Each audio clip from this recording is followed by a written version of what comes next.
Assalamualaikum warahmatullahi wabarakatuh. Alhamdulillah wa syukurillah wa nikmatillah wa la hawla wa la quwata illa billah.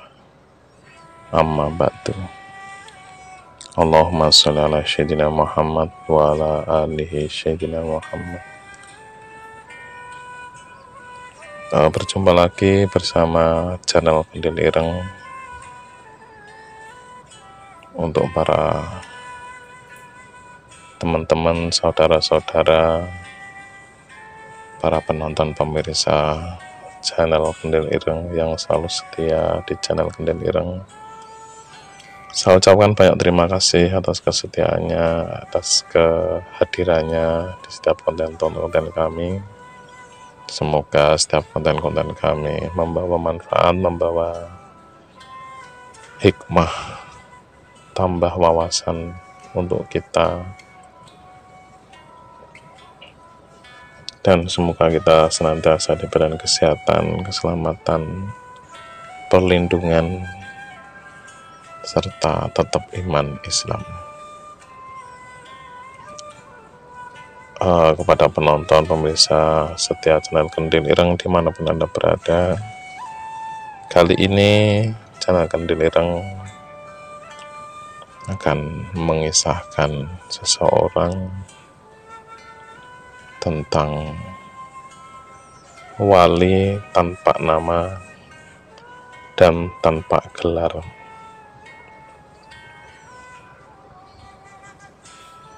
Suatu hari aku bertemu dengan orang gila.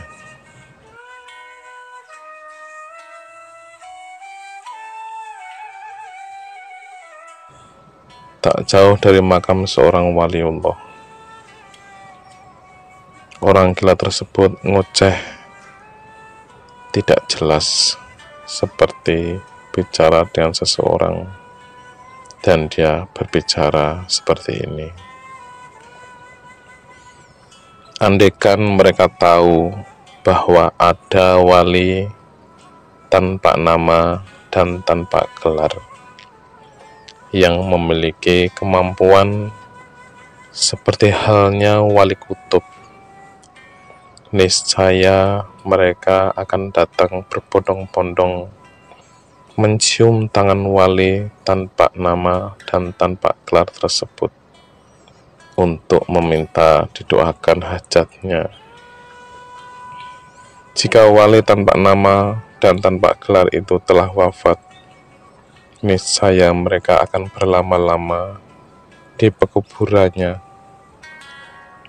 berzikir, berdoa, dan bermuhasabah diri, meminta ampunan kepada Allah yang Maha Pengampun atas dosa-dosa mereka selama ini. Andaikan mereka tahu jika mereka sami'na wa atokna kepada wali tersebut, niscaya Allah akan angkat derajatnya. Namun sayang sekali, karena wali tersebut tanpa nama dan tanpa gelar kewalian, maka ia seringkali dilupakan dan diabaikan setiap orang. Aku yang secara diam-diam mendengarkan ocehan orang gila tersebut jadi kaget. Ada wali tanpa nama dan tanpa gelar yang kemampuannya seperti wali kutub. Siapakah wali tersebut?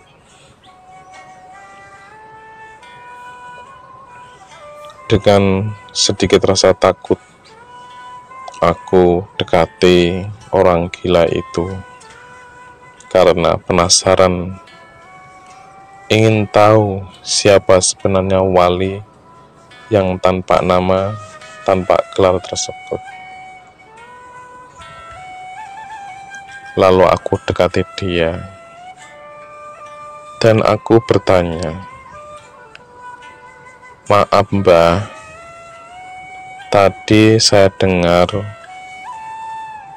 Mbah mengoceh panjang lebar dan berbicara tentang wali tanpa nama dan tanpa gelar. Siapakah sebenarnya wali tersebut, Mbah? Mengapa sedemikian hebatnya wali tersebut hingga kemampuan dan derajatnya hampir menyamai wali kutub? Tiba-tiba orang gila tersebut menoleh ke arahku dan matanya sedikit melotot. Dia memandangku dengan tajam. Kemudian orang gila itu menyampaikan perkataan, "Sampean siapa? Kamu nguping omonganku ya? Apa pentingnya kamu perlu merasa tahu tentang wali tanpa nama?" Ucapannya dengan nada agak tinggi. Mendengar ucapannya agak bernada tinggi terkesan kasar, membuat aku sedikit takut dan gentar. Lalu aku tanya kembali dengan pelan-pelan, "Maaf, Mbah, bukan maksud saya menyinggung perasaan Mbah. Nama yang tadi disebutkan, yaitu wali tanpa nama dan tanpa gelar, membuat saya penasaran, Mbah." Dengan hati-hati saya menyampaikan kepada orang gila tersebut. Dan orang gila tersebut malah tertawa berbahak-bahak. "Hahaha, dasar bocah goblok. Namanya juga wali tanpa nama dan tanpa gelar. Tentu saja aku juga tidak tahu. Kamu ini tampangnya kelihatan pintar, tapi ternyata goblok. Hahaha." Mendengar perkataan dari orang gila tersebut yang begitu dalam dan menusuk hatiku, menyebut aku anak bodoh dan goblok, wajahku merah padam, menahan sedikit emosi. Sepertinya aku salah sangka. Kukira orang gila tersebut orang yang bisa diajak dialog.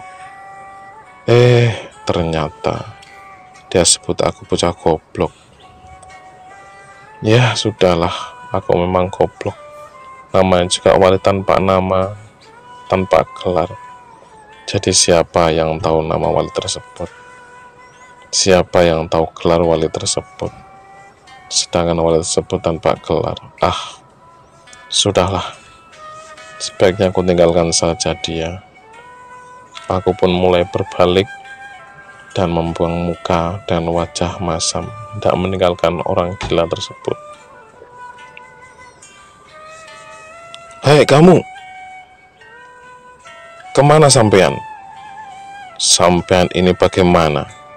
Sudah datang tidak mengucapkan salam, malah pergi begitu saja tanpa mengucapkan salam. Baru diajak begitu saja sudah bermuka masam. Apakah mursyidmu yang seorang wali kutub tidak mengajarkanmu untuk mengucapkan salam saat datang dan pergi? Apakah mursyidmu yang seorang wali tidak mengajarkanmu untuk bisa bersabar menahan celaan dan hinaan itu?"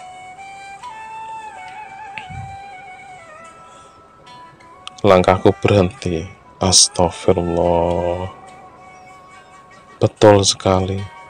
Aku tadi lupa mengucapkan salam sebelum memulai obrolan.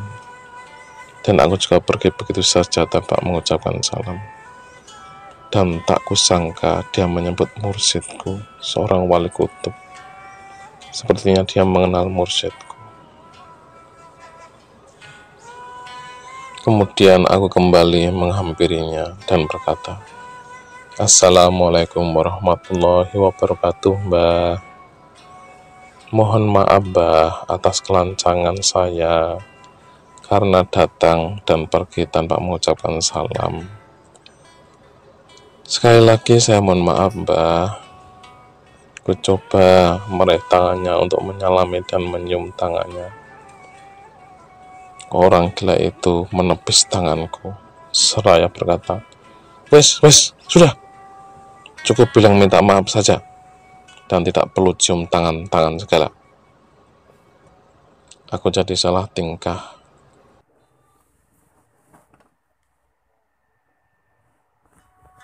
Oh, kita hening sejenak, beberapa menit tanpa kata, tanpa bersuara, saling diam seperti suara di kuburan.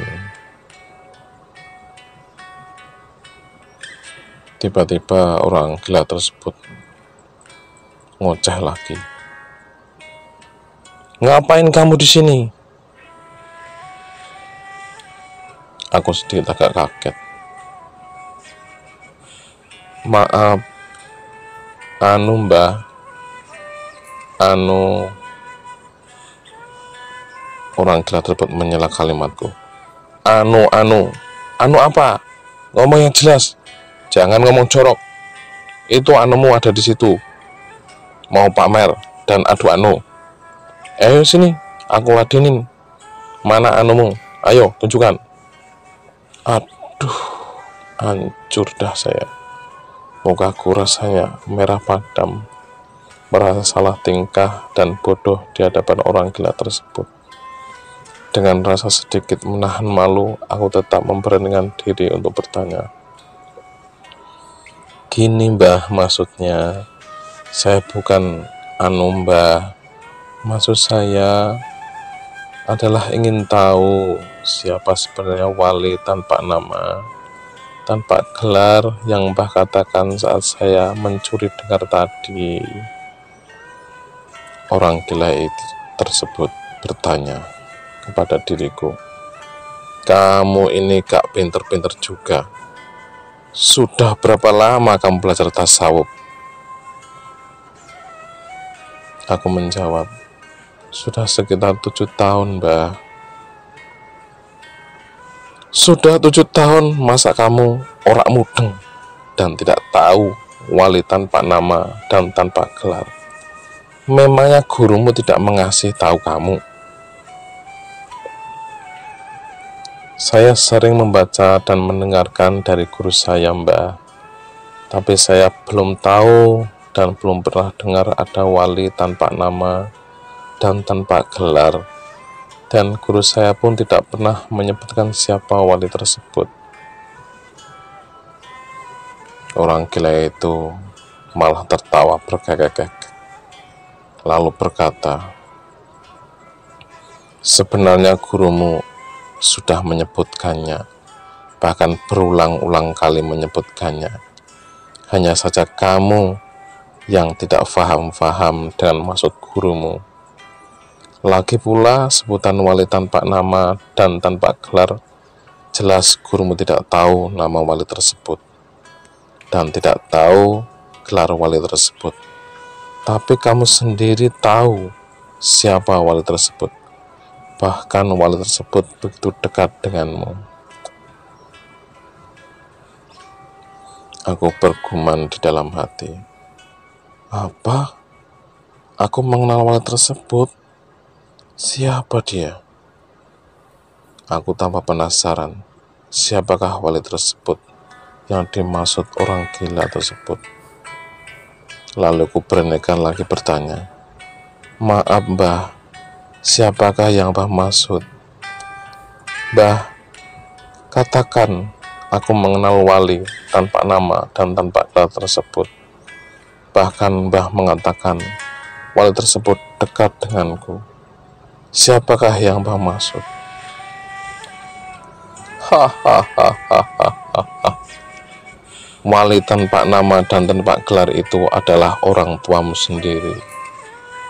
Nah, sekarang aku tanya kamu, memangnya aku kenal siapa nama orang tuamu dan gelar orang tuamu?" Ya, aku mana tahu." Aku jadi tambah bingung. Lalu semakin bertanya-tanya dalam hati. Orang tuaku? Maksud Mbah orang tuaku adalah wali tanpa nama dan tanpa gelar? Mengapa bisa begitu, Mbah? Orang gila itu mulai menatap mataku dengan tajam, lalu bangkit dari duduknya dan berkata, "Apakah kau tidak tahu tentang Uwais Al-Qarni, salah satu sahabat Nabi yang tidak pernah bertemu Nabi secara fisik dan juga seorang wali? Apa yang menyebabkan dia memiliki derajat yang begitu agung hingga namanya terkenal di langit, walau di bumi tak ada seorang pun yang mengenalnya? Kau tahu, sahabat Uwais Al-Qarni pernah berkata bahwa ibunya pernah berkata dan mendoakannya, 'Anakku Uwais, aku tahu hatimu begitu sangat mencintai dan menginginkan dapat bertemu Nabi Muhammad SAW. Namun kini kau datang padaku dengan wajah dirundung sedih karena tak berhasil menemui Rasulullah. Dan kau memilih segera pulang karena memikirkan dan mengkhawatirkan aku. Ibumu ini, nak, dan aku rindu padamu. Ya Allah, kau maha tahu. Saksikanlah bahwa sesungguhnya aku telah ridho pada anakku.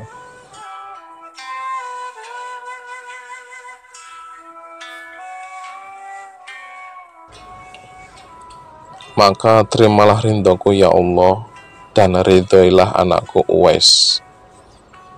Dan apakah kau tidak tahu bahwa Sultanul Aulia Syekh Abdul Qadir Al-Jailani, di mana semasa kecilnya ketika dirampok malah berkata jujur tentang kantong emas yang ia bawa, sampai perampok itu heran mengapa ia malah jujur mengatakan kantong emas yang dibawanya, padahal setiap orang yang mereka rampok selalu berbohong tentang bawaannya dan berusaha menyembunyikannya.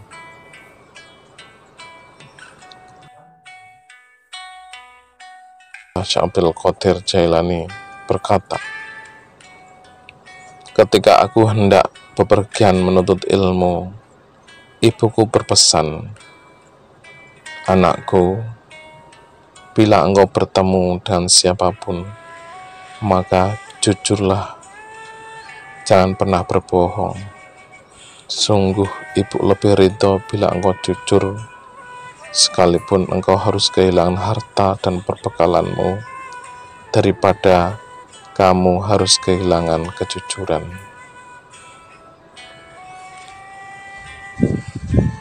Aku tersentak kaget, wajahku mulai pucat. Teringat olehku salah satu hadis yang menyatakan bahwa kita harus berbuat baik dan berbakti kepada kedua orang tua kita sendiri. Bahkan Rasulullah SAW sampai 3 kali menyebut kata ibumu, ibumu, ibumu, lalu ayahmu. Tak kusangka, ternyata aku tertipu oleh nafsu dan egoku sendiri, hingga aku tak tahu bahwa selama ini wali tanpa nama yang memiliki kemampuan layak wali kutub adalah orang tuaku sendiri. Kemudian orang gila itu berkata kembali, lihatlah ibumu, berapa lama dia menanggung dirimu dalam perutnya. Apakah kau sanggup menahan perih dan pedih seperti dirinya hanya untuk menginginkan kamu lahir di dunia, hingga bertaruh nyawa agar kau terlahir sehat dan selamat? Bahkan ketika dalam kondisi darurat, ia lebih rela menerima kematian agar kau tetap hidup. Apakah kau pernah hidup? Apakah kau pernah memikirkan hal ini? Kekuatan yang membuat ibumu sekuat dan setabah itu, sebagaimana kekuatan aulia yang sanggup menerima dan menanggung beban yang berat. Itu kekuatan Allah yang dianugerahkan kepada ibumu melalui Rahman dan Rahimnya. Ini adalah sumber kekuatan para aulia. Aku diam 1000 bahasa. Rasa hati ingin menangis sejadi-jadinya. Aku merasa dihakimi dalam hari perhitungan. Kemudian orang gila itu berkata lagi, kau bangga dan takjub dengan karomah para wali. Tapi pernahkah kau banggakan dan takjubkan dengan karomah ibumu? Karomah ibumu yang Allah anugerahkan kepadamu. Pernahkah kau bangga dan takjub dengan karomah ibumu yang mengajarkan berkata-kata ketika masih bayi? Tidurnya begitu sedikit karena kau selalu nangis dan rewel, sebagaimana para aulia yang tidurnya sedikit karena memikirkan umat.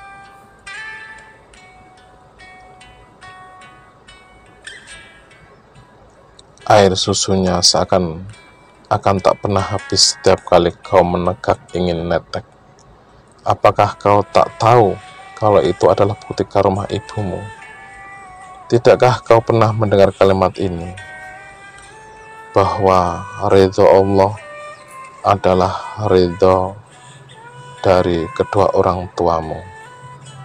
Para aulia mereka menjadi wali kutub dikarenakan ridho dari orang tua mereka. Tidakkah kau sadar bahwa doa dan harapan kedua orang tuamu hampir setara dengan wali kutub? Astaghfirullahaladzim. Ya Allah, ampuni diriku ya Allah. Mendengar celotehan orang gila tersebut, seakan petir menyambar seluruh tubuhku. Badanku rasanya hancur binasa. Ingin sekali aku rasanya menangis sekuat-kuatnya. Orang gila itu berdiri, lalu berkata sambil menunjuk ke arahku, lihat dirimu, kelak kau akan jadi seorang bapak. Apakah kau tahu karomah bapakmu selama ini? Lihatlah tangannya, lihatlah punggungnya, lihatlah kulitnya. Setiap hari ia membanting tulang agar kau tetap bisa makan, tetap bisa tertawa, tetap bisa tersenyum. Bekerja siang dan malam hanya untuk mengabulkan segala macam pinta dan rengekanmu. Ketika kau kecil, dirimu melakukan kesalahan, dialah orang yang paling depan membelamu. Ketika kau dalam bahaya, dia rela menghadapi bahaya itu untuk menyelamatkanmu. Dia tanggung bebanmu dan ibumu di pundaknya. Walau kian tua, kian rapuh, dia tetap berusaha menopang. Tidakkah kau sadari bahwa bapakmu itu seorang mujahid fisabilillah, yang setiap hari dia berjuang menafkahi kehidupanmu bertahun-tahun, bahkan berpuluh tahun. Dia, bapakmu, adalah mujahid kebanggaanmu. Ya Rob, ya Allah, aku seperti hancur mendengar ocehan orang gila tersebut. Bahkan ternyata selama ini aku yang gila, bukan dia. Aku melupakan siapa sesungguhnya orang tuaku sendiri. Aku melupakan semua yang mereka beri padaku. Bahkan aku sering takjub akan pesona dan karomah wali. Tapi aku tak pernah sadar dengan orang tuaku sendiri, yang merupakan wali tanpa nama dan tanpa gelar kewalian.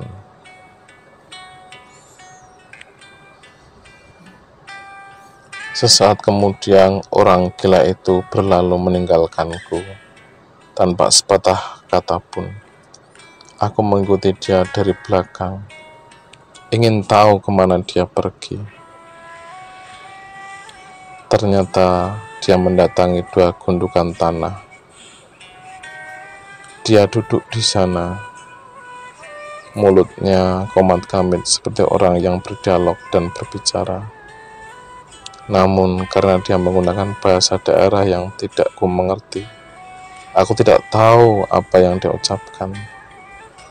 Lalu sesaat kemudian dia tertawa berbahak-bahak sambil senyum-senyum di hadapan dua gundukan tanah yang ternyata itu tanah kuburan.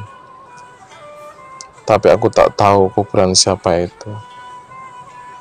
Namun aku kusudon saja, mungkin itu kuburan seorang wali besar. Karena dari celotehan orang gila itu, sepertinya dia tahu betul tentang wali. Jadi aku pikir itu kuburan seorang wali.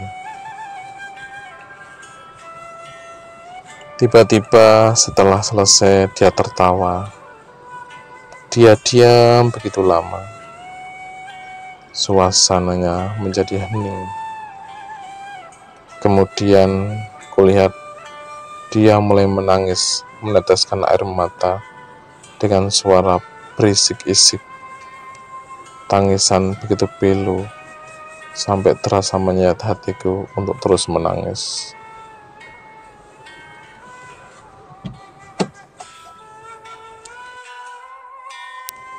Aku tidak tahu apa yang diucapkannya dalam logat daerah. Ucapannya seperti sedang curhat pada kuburan tersebut, sambil tangannya mengelus-elus kuburan itu. Tangisannya kian jadi, bahkan meraung. Aku sedih bercampur bingung, karena tak mengerti dengan bahasa yang diucapkannya. Namun, akhirnya aku mengerti mengapa dia meraung-raung menangis di kuburan yang kusangka seorang wali. Di tengah isak tangisnya, aku mendengar dia mengucapkan kalimat, "Mbok, Simbok." Lalu pada kuburan yang di sebelahnya dia berkata, "Mbah, Simbah." Aku jadi ingin menangis sejadi-jadinya. Ternyata itu kuburan orang tuanya. Ternyata itu kuburan seorang wali tanpa nama dan tanpa gelar. Kini aku baru paham mengapa orang-orang mulai menganggap dia itu seorang gila. Sebab dia sering tertawa, menangis, meraung, dan bercakap-cakap sendiri di kuburan. Seandainya aku jadi dia, mungkin aku akan sama dengan dia, menjadi gila karena ditinggal pergi oleh kedua orang tuanya yang paling disayang. Aku membalikkan badanku, bergegas pergi pulang untuk menemui kedua orang tuaku yang masih hidup. Aku merasa beruntung masih memiliki wali tanpa nama, tanpa gelar yang masih hidup. Sepanjang jalan aku berdoa, Astaghfirullah, Allahumma firlana sunubana wali walidayya warhamhuma kama robbaya nisogiro.